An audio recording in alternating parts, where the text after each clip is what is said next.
Second example is going to be for acetylene C2H2, also called ethine. And we want to start with the Lewis structure. Carbon has 4 electrons. Hydrogen has 2. 1, 2, 3, 4 for carbon. 1, 2, 3, 4 for the other carbon. Hydrogen has 1 and hydrogen has 1. So you count to see how many electrons are around the central carbon atom. 2, 4, 6. And similarly, the other carbon has 6. So we want to change that and bring electrons in between the 2 carbons. Can move 4 electrons in, and then rewrite this with 6 electrons in between. That'll translate into the triple bond.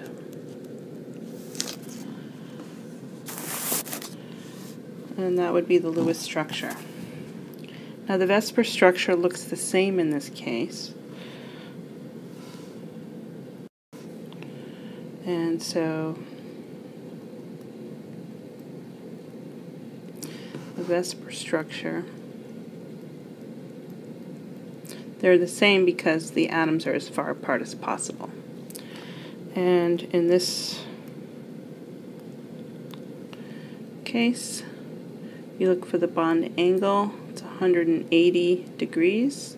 So the hydrogen-carbon-carbon bond angle, and then similarly the carbon-carbon-hydrogen bond angle is 180 degrees. So 180 degrees means that it's a linear structure, and that each carbon needs 2 sp hybrids.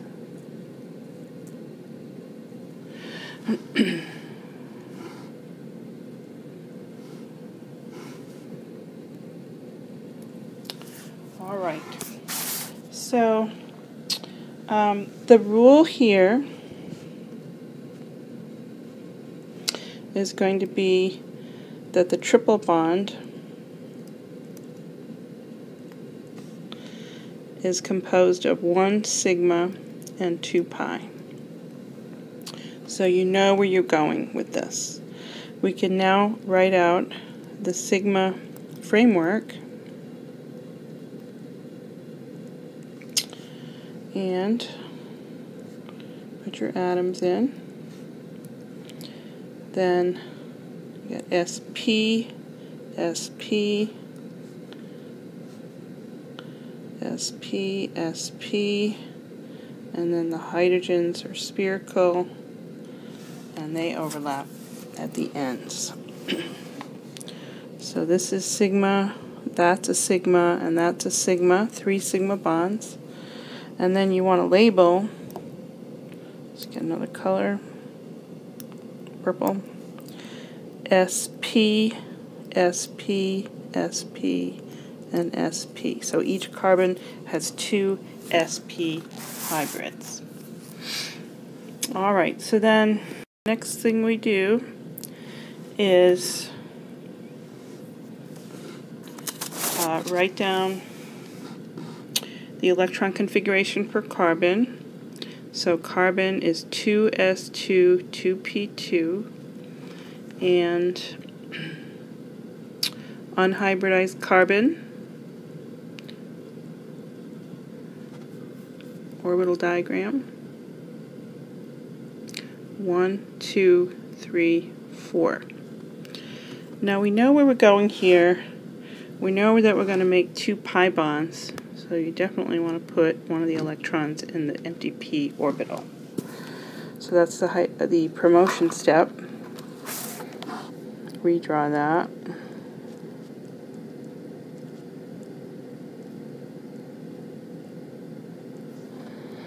Okay, you're going to hybridize these two to make the two sp hybrids.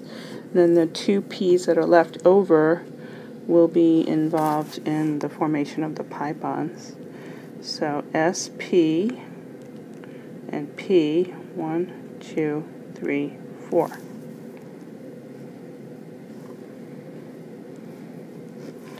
So these are involved in the formation of sigma bonds, and these are involved in the formation of pi bonds.